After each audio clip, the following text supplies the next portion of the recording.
토트넘 팬들이 이 사실을 알았다면 과연 그는 MLS로 떠날 수 있었을까요?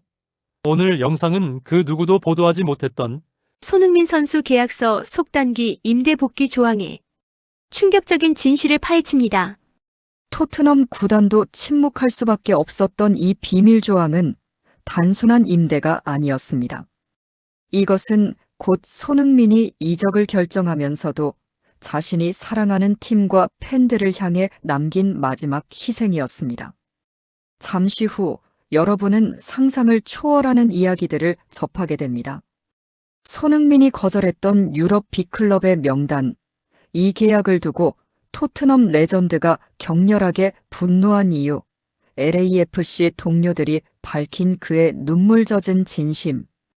이 모든 것을 알기 전에는 손흥민의 진정한 희생을 논할 수 없습니다. 만약 그의 마지막 선택과 진심이 사회에 큰 울림을 주어야 한다고 생각하신다면 지금 구독과 좋아요 버튼을 눌러주세요. 지금부터 그의 33년 축구 인생 중 가장 비밀스러웠던 드라마가 시작됩니다. 영국 매체 더 선과 가디언이 보도한 유럽 임대 조항은 단순한 임대 조항이 아니었습니다.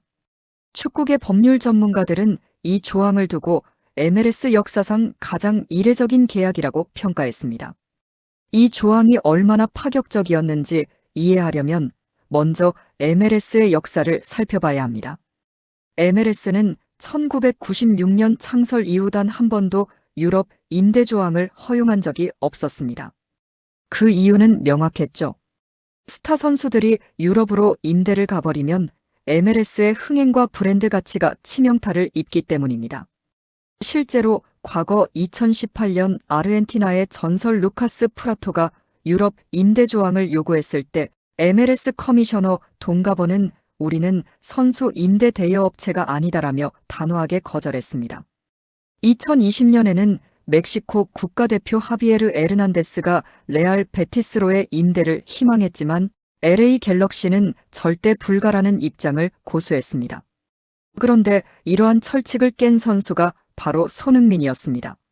일반적으로 선수 유출을 극도로 경계하는 MLS가 단 한 명의 선수에게 이 특혜를 주었다는 사실 자체가 엄청난 충격이었죠.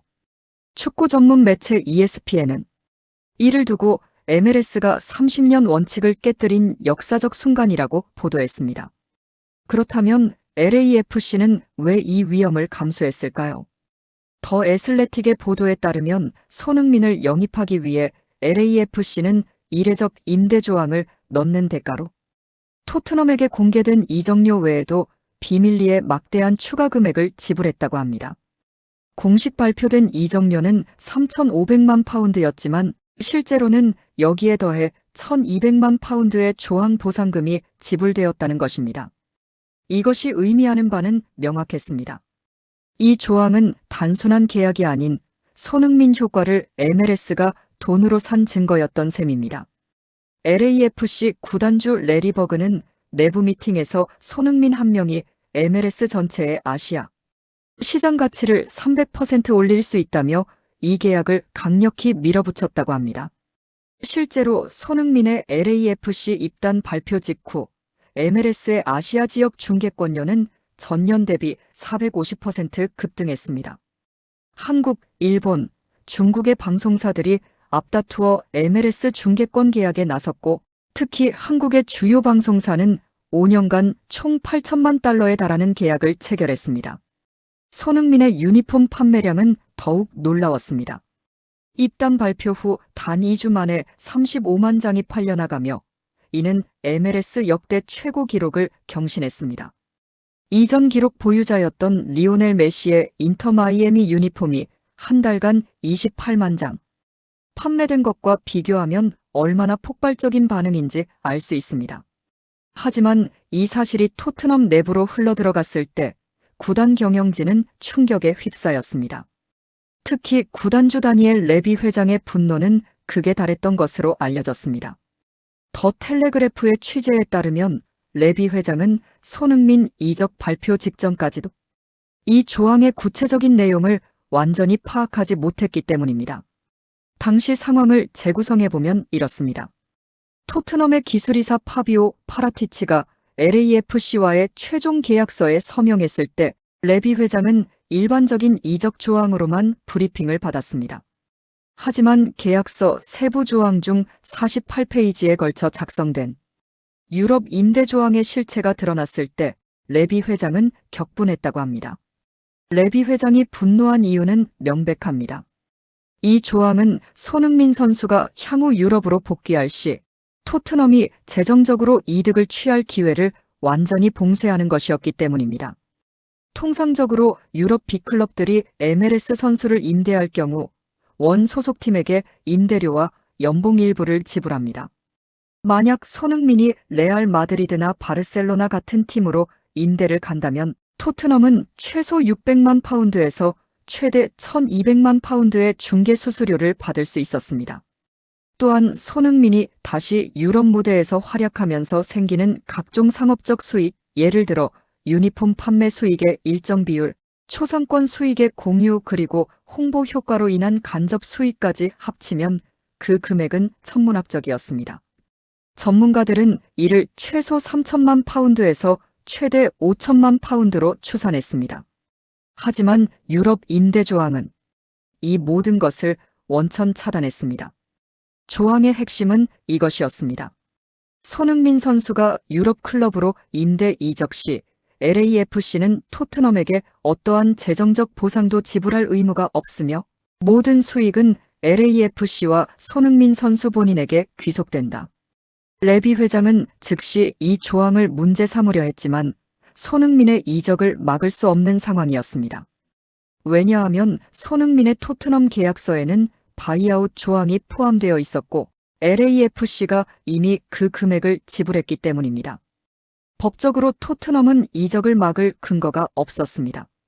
게다가 손흥민은 토트넘에서 12년간 헌신한 레전드였고 그를 강제로 붙잡는 것은 구단 이미지에도 치명적이었습니다. 구단 내부에서는 긴급 회의가 열렸습니다. 레비 회장은 파라티치 기술이사를 강하게 질책했고 법무팀을 동원해 계약서의 허점을 찾으려 했습니다. 하지만 LAFC 측 변호사들이 작성한 계약서는 법적으로 완벽했습니다. 토트넘이 할 수 있는 일은 아무것도 없었습니다. 결국 토트넘은 침묵을 택했습니다. 손흥민 이적 발표 3일 후 구단 대변인은 짧은 공식 성명을 발표했습니다. 손 선수는 토트넘 역사에 영원히 기록될 레전드입니다.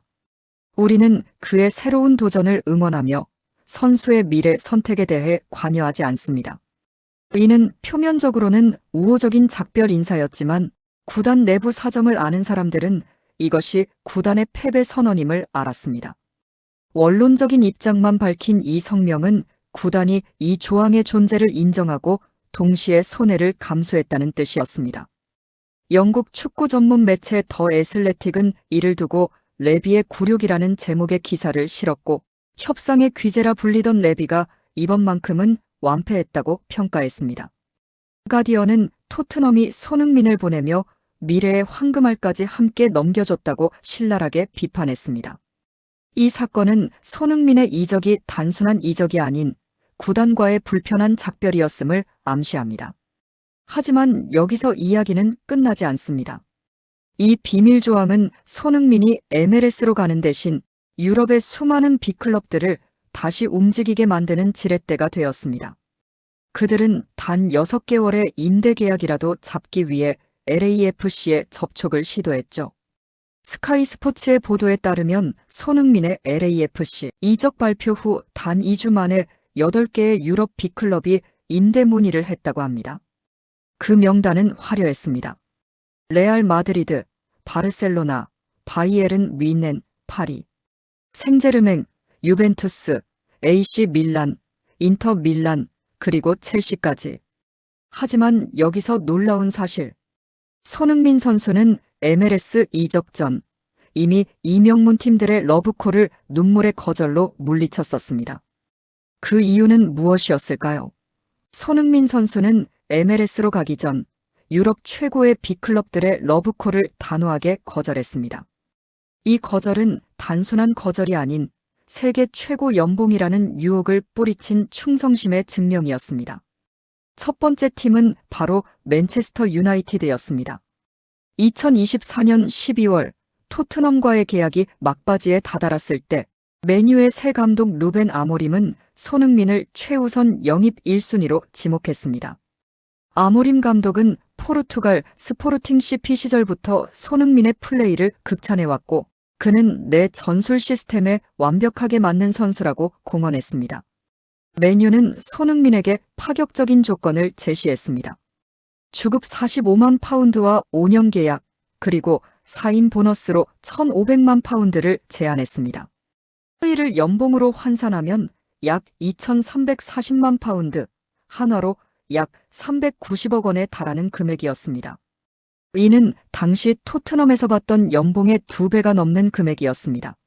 손흥민은 토트넘에서 주급 19만 파운드를 받고 있었는데 맨유의 제안은 이보다 무려 137% 높은 조건이었습니다. 더구나 맨유는 손흥민에게 등번호 7번을 약속했습니다.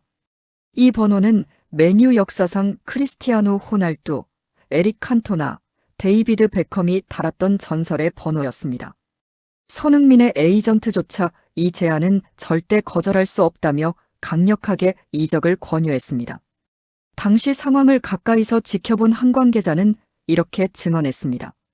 손흥민의 에이전트는 맨유와의 계약서 초안을 이미 준비했고 메디컬 테스트 일정까지 잡아놓았습니다.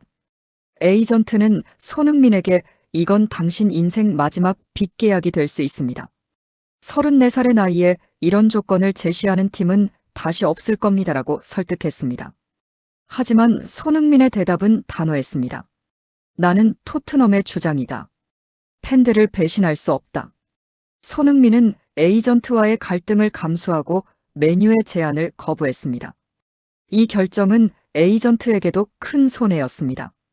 통상 에이전트는 이적료의 10%를 수수료로 받는데 이 거래가 성사됐다면 에이전트는 약 150만 파운드, 한화로 약 25억 원을 벌 수 있었습니다. 에이전트는 손흥민을 설득하기 위해 마지막 카드를 꺼냈습니다. 맨유로 가면 챔피언스리그 우승 가능성이 훨씬 높습니다. 토트넘에 남으면 당신은 무관으로 은퇴하게 될 겁니다. 하지만 손흥민은 흔들리지 않았습니다. 이 일화는 당시 영국 언론 더 미러에 보도되며 큰 화제가 되었습니다. 기사 제목은 손흥민, 토트넘 팬들에 대한 충성심으로 연봉 230억 맨유 제안 거절했습니다. 다음 팀은 분데스리가의 절대 강자 바이에른 뮌헨이었습니다. 뮌헨은 손흥민의 독일 무대 복귀를 위해 특별한 제안을 준비했습니다. 단순히 선수 계약이 아닌 은퇴 후 미래까지 설계해 준 것입니다. 뮌헨의 제안은 이랬습니다. 3년 선수 계약, 주급 35만 파운드, 그리고 계약 종료 후 2년간 1군 코치직 보장, 이후 유소년 아카데미 디렉터 자리 제공.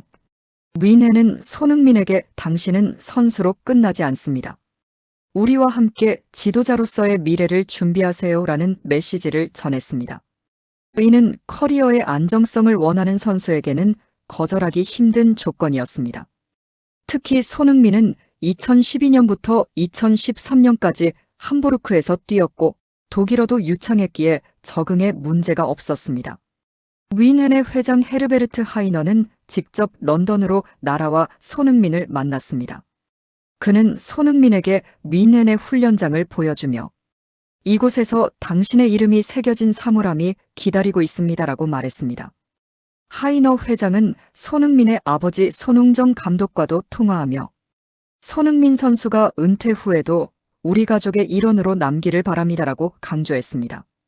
하지만 손흥민은 이 제안도 정중히 거절했습니다. 그는 뮌헨 관계자들에게 이렇게 말했다고 합니다. 저는 아직 토트넘에서 할 일이 남았습니다. 팬들과의 약속을 지키지 못한 채 떠날 수 없습니다. 그런데 이 모든 것을 압도하는 팀이 있었습니다. 바로 레알 마드리드였습니다. 레알 마드리드의 제안은 차원이 달랐습니다. 2025년 1월 레알의 회장 플로렌티노 페레스는 손흥민을 마드리드로 초청했습니다. 페레스는 산티아고 베르나베우 스타디움 VIP룸에서 손흥민에게 역대 아시아 선수 최고 연봉 기록을 깨는 계약을 제시했습니다. 조건은 이랬습니다. 4년 계약, 주급 50만 파운드, 4인 보너스 2천만 파운드, 그리고 연간 개인 스폰서십 수익의 30%를 클럽이 보장. 이를 모두 합치면 연간 총 수입이 약 3,500만 파운드, 한화로 약 580억 원에 달했습니다. 하지만 레알의 제안은 돈만이 아니었습니다. 페레스 회장은 손흥민에게 등번호 7번을 제시했습니다.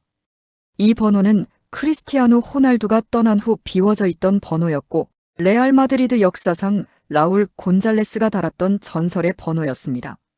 더 놀라운 것은 레알이 손흥민을 위해 이미 마케팅 전략까지 수립해 놓았다는 점입니다.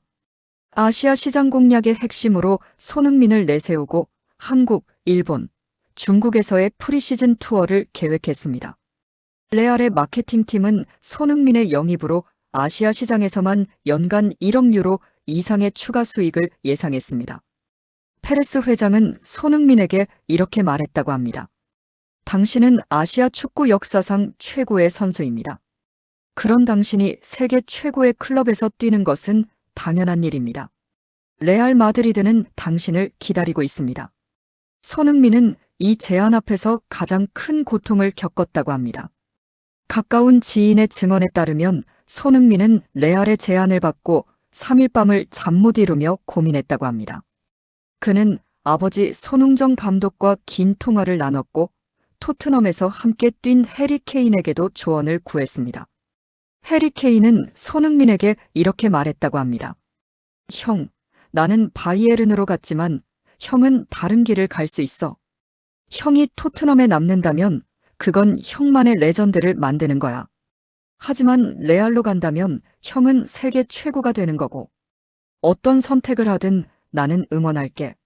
손흥민의 에이전트는 레알 마드리드와의 계약을 위해 모든 준비를 마쳤습니다. 계약서는 이미 작성되었고 메디컬 테스트 일정도 잡혔습니다. 레알 마드리드는 2025년 2월 1일 공식 발표를 계획하고 있었습니다. 하지만 운명의 그날, 손흥민은 결국 눈물을 머금고 거절했습니다. 손흥민은 페레스 회장에게 직접 전화를 걸었습니다. 그는 스페인어로 이렇게 말했다고 합니다. 회장님, 저를 믿어주셔서 감사합니다. 하지만 저는 토트넘을 상대로 챔피언스 리그에서 뛸 수는 없습니다. 그것은 제가 할 수 없는 일입니다. 페레스 회장은 처음에 농담인 줄 알았다고 합니다. 하지만 손흥민이 진심임을 깨달았을 때 그는 잠시 침묵했습니다. 그리고 이렇게 말했습니다. 당신은 정말 특별한 사람입니다. 당신 같은 선수를 놓치게 되어 유감이지만 당신의 충성심을 존경합니다. 이 거절의 진정한 이유는 오직 팬들을 향한 충성심이었습니다. 손흥민은 가까운 지인에게 이렇게 털어놓았다고 합니다. 내가 만약 레알에 가서 토트넘과 챔피언스 리그에서 만나 골을 넣는다면 나는 세리머니를 할 수 있을까? 나는 토트넘 팬들 앞에서 기뻐할 수 있을까? 그건 절대 할 수 없는 일이야. 차라리 레알의 제안을 거절하는 게 낫지. 이처럼 엄청난 유혹들을 뿌리쳤던 손흥민의 지나친 의리는 역설적으로 토트넘 내부에서 논란을 일으켰습니다. 영국 언론들은 손흥민의 결정을 두고 의견이 엇갈렸습니다.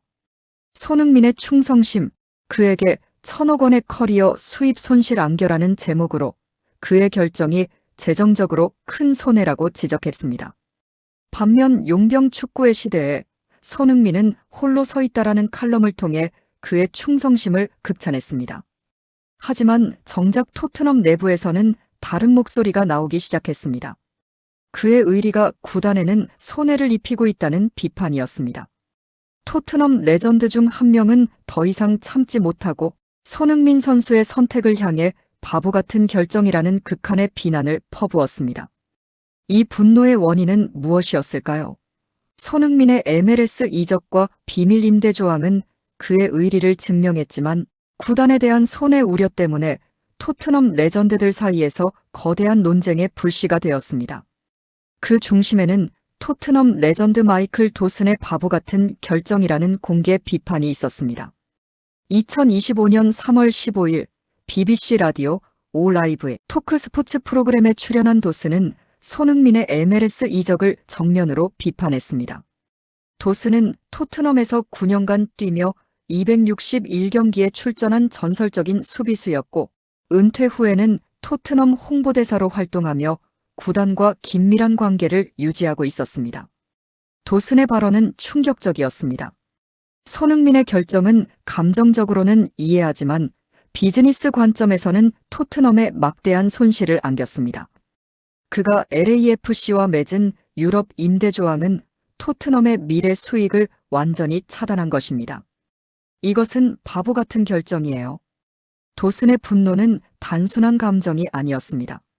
그는 구체적인 숫자를 들어가며 토트넘의 손실을 설명했습니다.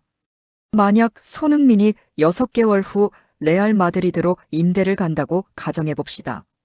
통상적으로 토트넘은 임대료로 최소 600만 파운드를 받을 수 있습니다. 여기에 연봉 분담금 300만 파운드, 그리고 재이적 시 받을 수 있는 우선 협상권의 가치 400만 파운드를 합치면 최소 1300만 파운드입니다. 도슨은 여기서 멈추지 않았습니다. 하지만 진짜 문제는 간접 수익입니다. 손흥민이 레알에서 뛰면서 챔피언스리그 결승에 가거나 발롱도르 후보에 오른다면 어떻게 될까요? 토트넘의 브랜드 가치가 자연스럽게 올라갑니다.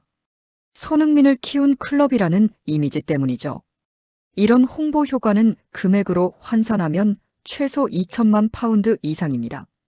도슨은 이 조항 때문에 토트넘이 손흥민의 임대 복귀 시 중개 수수료나 홍보, 수익 등 막대한 재정적 이득을 놓치게 되었다고 주장했습니다. 구단을 진정으로 사랑한다면 개인적인 감정보다 구단의 이익을 먼저 생각해야 합니다.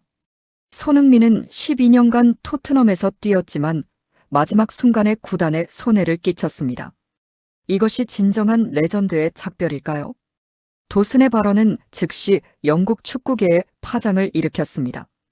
더 서는 도슨, 손흥민의 어리석은 MLS 이적 강하게 비판이라는 제목으로 대서특필했고 스카이 스포츠는 긴급 토론회를 열어 이 논쟁을 다루었습니다.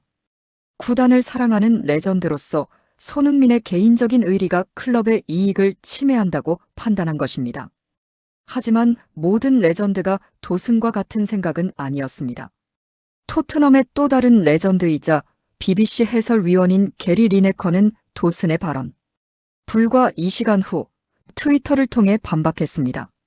마이클 도슨의 의견을 존중하지만 나는 동의할 수 없다. 손흥민을 이해해야 한다. 그는 토트넘 팬들에게 우리는 언젠가 다시 만날 수 있다는 희망을 남기고 싶었을 것이다. 이것은 돈으로 환산할 수 없는 가치다. 리네커는 이어서 BBC의 매치 오브 더 데이 프로그램에서 더 구체적으로 입장을 밝혔습니다. 손흥민은 34살의 나이에 MLS로 갔습니다. 그가 만약 돈만 생각했다면 사우디 리그로 갔을 겁니다. 사우디 리그는 그에게 연간 8천만 파운드를 제안했다는 소문이 있었죠. 하지만 그는 거절했습니다. 왜일까요? 그는 여전히 최고 수준의 축구를 하고 싶었고 언젠가 유럽으로 돌아와 팬들 앞에서 다시 뛰고 싶었기 때문입니다. 리네커는 손흥민이 이 조항을 통해 팬들에게 언제든 돌아올 수 있다는 희망을 주고 싶었을 것이라고 옹호했습니다. 유럽 임대 조항은 손흥민이 자신의 미래를 스스로 결정할 수 있는 권리를 보장한 것입니다. LAFC가 그를 유럽에 보내지 않겠다고 하면 어떻게 됩니까? 그는 평생 MLS에 갇혀 있어야 합니다. 하지만 이 조항 덕분에 그는 언제든 유럽으로 돌아올 수 있습니다. 토트넘 팬들은 그를 다시 볼 기회가 있는 겁니다. 리네커는 손흥민은 돈보다 팬들의 마음을 선택한 것이다. 구단의 재정적 이득보다 선수와 팬 간의 관계가 더 중요하다고 강조하며 도슨과의 의견 충돌을 더욱 심화시켰습니다. 이들의 충돌은 축구계에서 돈대의리라는 거대한 담론을 형성했습니다. 더 애슬레틱은 도슨 대 리네커, 토트넘 레전드들을 분열시키는 충성심 논쟁이라는 심층 기사를 실었습니다. 기사에 따르면 토트넘 레전드들은 크게 두 진영으로 나뉘었습니다. 구단 우선파와 선수 우선파였습니다. 구단 우선파에는 도슨 외에도 레드넵 전 감독, 파비오 카푸엘로 등이 포함되었습니다.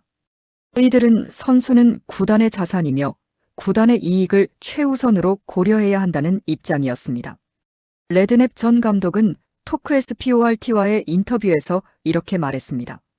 나는 손흥민을 사랑하지만 그의 결정은 토트넘에 손해를 끼쳤어요. 만약 내가 감독이었다면 이런 조항을 절대 허용하지 않았을 겁니다. 반면 선수 우선파에는 리네커 외에도 테디 셰링엄, 다렌 앤더튼 등이 포함되었습니다. 이들은 선수의 자유와 의사를 존중해야 하며 충성심은 돈보다 중요하다는 입장이었습니다. 테디 셰링엄은 자신의 팟캐스트에서 이렇게 말했습니다. 도슨의 말은 구단 경영진의 시각일 뿐입니다. 우리는 선수였습니다. 선수의 마음을 이해해야 합니다. 손흥민은 토트넘을 배신한 게 아니라 토트넘을 너무 사랑한 겁니다. 레전드들의 논쟁은 곧바로 토트넘 팬 커뮤니티로 이어졌습니다. 토트넘의 대표적인 팬 포럼 더 파이팅 카크에는 하루 만에 5,000개 이상의 댓글이 달렸습니다. 팬들은 손흥민의 지나친 의리를 지지하는 낭만파와 도슨의 주장이 옳다며 현실파로 나뉘어 격렬하게 논쟁했습니다. 낭만파 팬들의 주장은 이랬습니다. 손흥민은 12년간 우리에게 모든 것을 바쳤다. 그가 자신의 미래를 위해 한 선택을 우리가 비난할 자격이 있는가? 그는 레알 마드리드를 거절하고 우리를 선택했다. 이것만으로도 충분하지 않은가? 토트넘의 문제는 손흥민이 아니라 구단 경영진이다. 레비 회장이 12년간 트로피 하나 못 들어올렸으면서 이제 와서 손흥민 탓을 하는가? 손흥민의 임대 조항은 우리에게 희망이다. 그가 언젠가 다시 돌아올 수 있다는 희망. 이것이 얼마나 소중한지 모르는가? 반면 현실파 팬들의 주장은 이랬습니다. 감정과 비즈니스는 다르다. 토트넘은 자선단체가 아니다. 손흥민의 결정은 구단에 수천만 파운드의 손실을 입혔다. 손흥민이 진정으로 토트넘을 사랑했다면 구단의 이득이 되는 방향으로 이적했어야 한다. 바이에른이나 레알로 갔다면 토트넘은 막대한 이적료와 미래 수익을 보장받을 수 있었다. 우리는 손흥민을 레전드로 기억하고 싶다. 하지만 그의 마지막 결정은 실망스럽다. 레전드라면 구단의 미래도 생각해야 한다. 일부 팬들은 손흥민에게 토트넘을 떠났으니 더 이상 간섭하지 말라는 극단적인 메시지를 보내기도 했습니다. 한 팬은 손흥민의 인스타그램에 이렇게 댓글을 달았습니다. 당신은 우리를 떠났다. 이제 떨어져 있어라. 당신의 임대 조항으로 돌아오지 마라. 우리는 당신의 가짜 충성심이 필요 없다.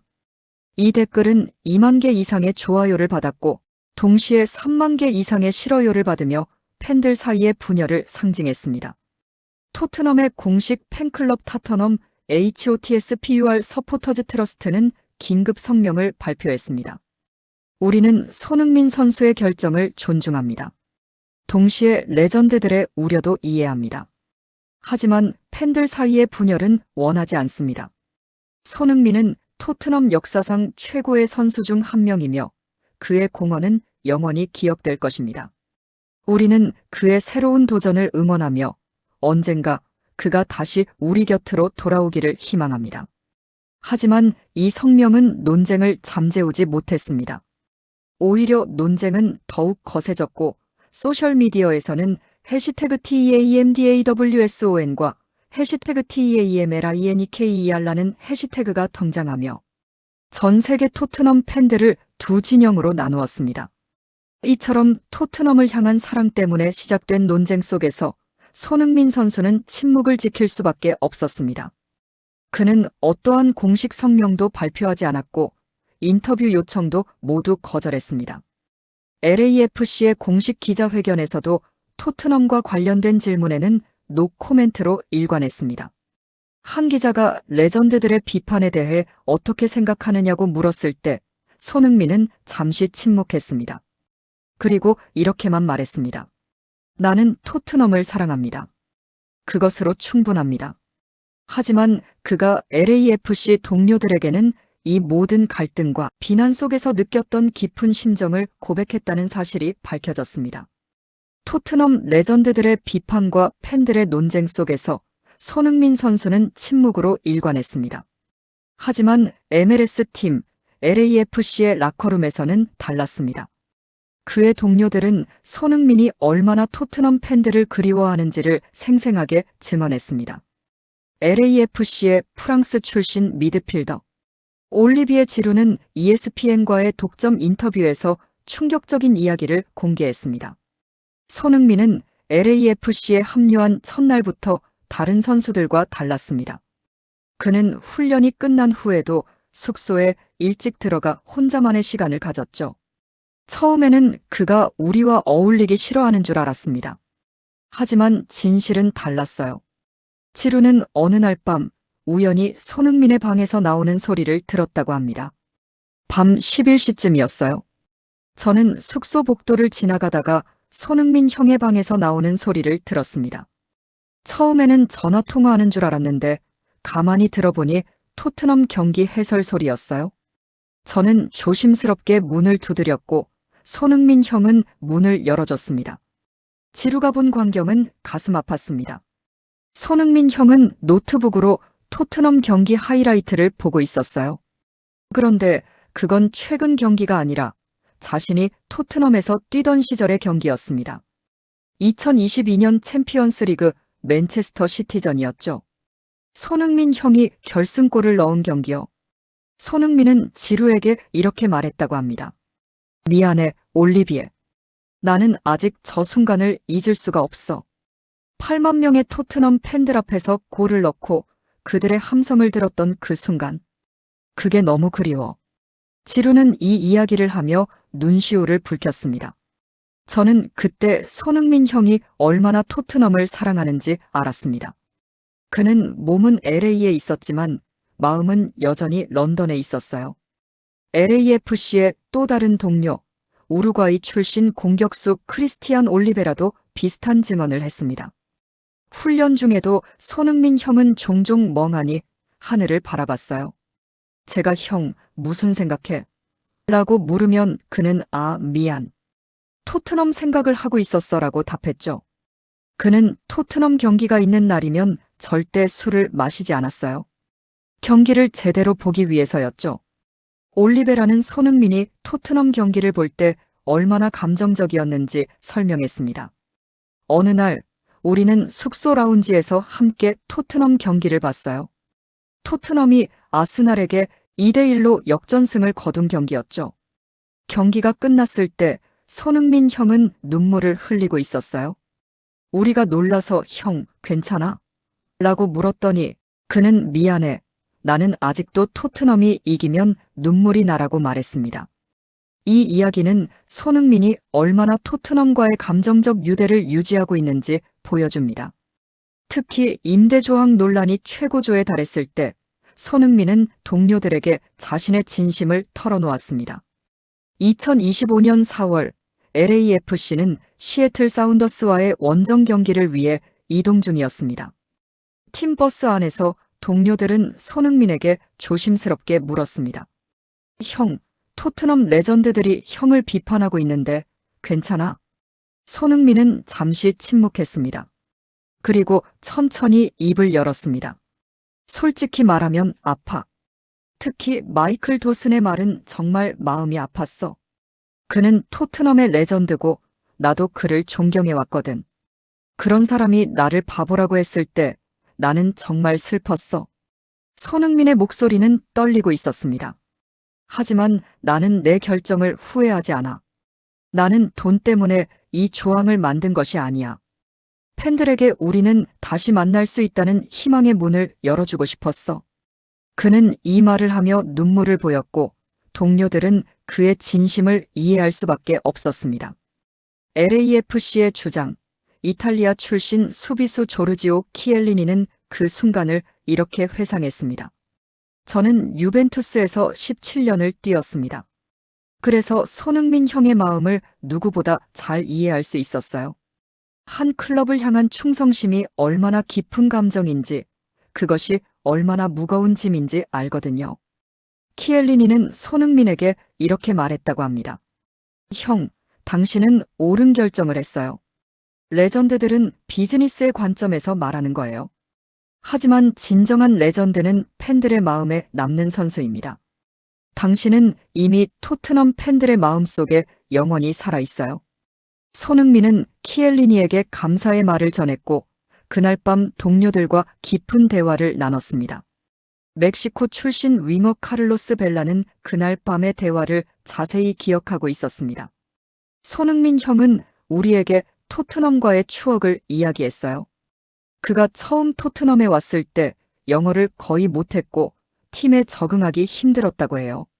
하지만 팬들이 그를 따뜻하게 맞아줬고, 그래서 그는 토트넘을 두 번째 고향이라고 생각하게 됐다고 합니다. 벨라는 손흥민이 특히 한 일화를 강조했다고 전했습니다.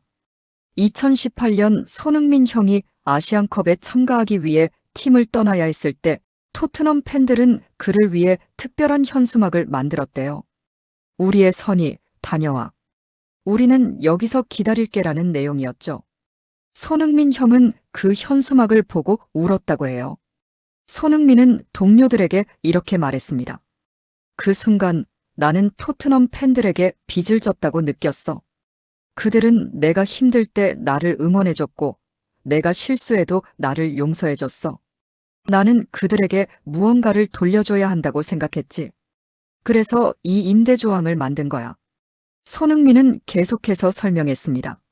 만약 내가 유럽 빅클럽으로 갔다면 나는 토트넘을 완전히 떠나는 거야. 다시는 돌아올 수 없지. 하지만 MLS로 오면서 이 조항을 만들면 나는 언젠가 유럽으로 임대를 갈 수 있고 그때 토트넘으로 돌아갈 수도 있어. 팬들은 나를 다시 볼 수 있는 거지. 동료들은 손흥민의 말에 깊이 공감했습니다. 브라질 출신 미드필더 에두아르도는 이렇게 말했습니다. 저는 손흥민 형의 이야기를 듣고 감동받았어요. 요즘 축구는 너무 돈에 좌우되잖아요. 선수들은 더 높은 연봉을 쫓아 팀을 옮기고 팬들과의 관계는 뒷전이에요. 하지만 손흥민 형은 다르다고.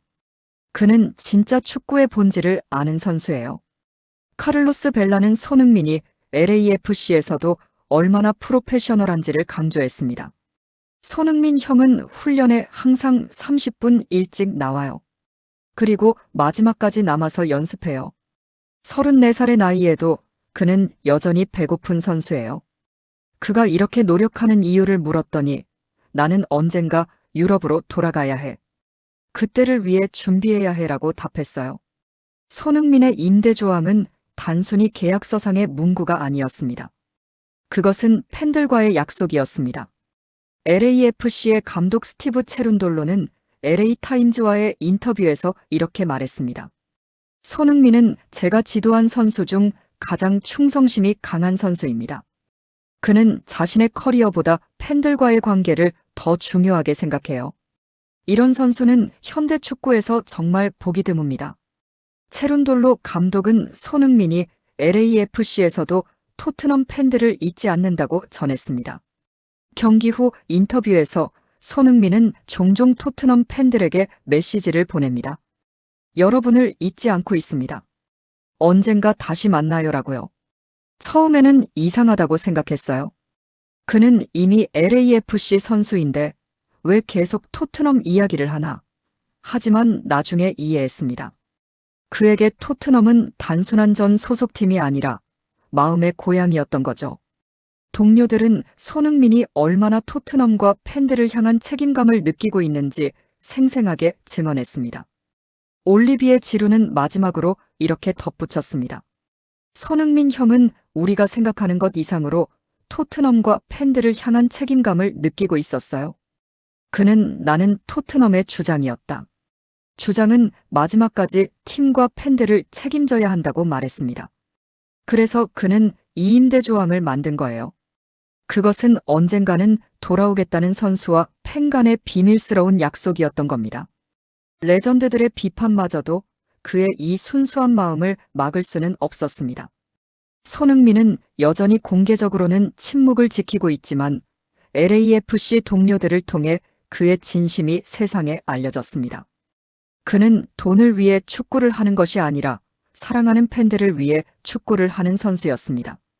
이 모든 진실은 손흥민의 지나친 의리가 결코 바보 같은 결정이 아니었음을 증명합니다. 그는 자신의 미래를 걸고 팬들에게 희망을 남겼습니다. 레알 마드리드의 연봉 580억 원을 거절하고 맨체스터 유나이티드의 5년 계약을 뿌리치고 바이에른 뮌헨의 코치직 보장을 포기한 이유는 단 하나였습니다. 토트넘 팬들을 사랑했기 때문입니다. 그의 용기 있는 결정과 희생은 우리 모두에게 진정한 감동 보따리가 되어 돌아왔습니다. 현대 축구는 돈이 지배하는 세상입니다. 선수들은 더 높은 연봉을 쫓아 팀을 옮기고 구단들은 더 큰 수익을 위해 선수를 팔아넘깁니다. 그 속에서 손흥민의 선택은 마치 과거의 낭만적인 축구를 떠올리게 합니다. 시청자 여러분께서 젊은 시절 보셨던 그 축구, 선수들이 한 팀에 평생을 바치고 팬들과 함께 울고 웃던 그 시절의 축구를 손흥민은 보여주고 있습니다. 마이클 도슨의 비판은 틀리지 않았습니다. 비즈니스 관점에서 보면 손흥민의 결정은 토트넘에 재정적 손실을 안겼습니다. 하지만 게리 리네커의 옹호도 옳았습니다. 인간적 관점에서 보면 손흥민의 결정은 팬들에게 희망을 주었습니다. 결국 우리는 선택해야 합니다. 축구를 비즈니스로 볼 것인가 아니면 사랑과 충성의 스포츠로 볼 것인가. 손흥민은 후자를 선택했습니다. 그리고 그의 선택은 전 세계 수백만 명의 토트넘 팬들에게 그리고 축구를 사랑하는 모든 이들에게 깊은 감동을 주었습니다. 그의 진심 어린 희생과 팬 사랑이 감동으로 다가왔다면 지금 채널의 구독과 좋아요를 눌러주세요. 손흥민의 이야기는 여기서 끝나지 않습니다. 그는 LAFC에서 최선을 다하며 언젠가 유럽 무대로 돌아갈 그날을 준비하고 있습니다. 그리고 그때 그는 토트넘 팬들 앞에 다시 설 수 있을 것입니다. 우리는 그날을 기다립니다. 손흥민이 다시 토트넘 유니폼을 입고 토트넘 후스퍼 스타디움에서 뛰는 그날을 다음 영상에서는 더욱 놀라운 해외 감동 사연으로 찾아뵙겠습니다. 시청해주셔서 감사합니다. 여러분의 하루가 감동으로 가득하시길 바랍니다.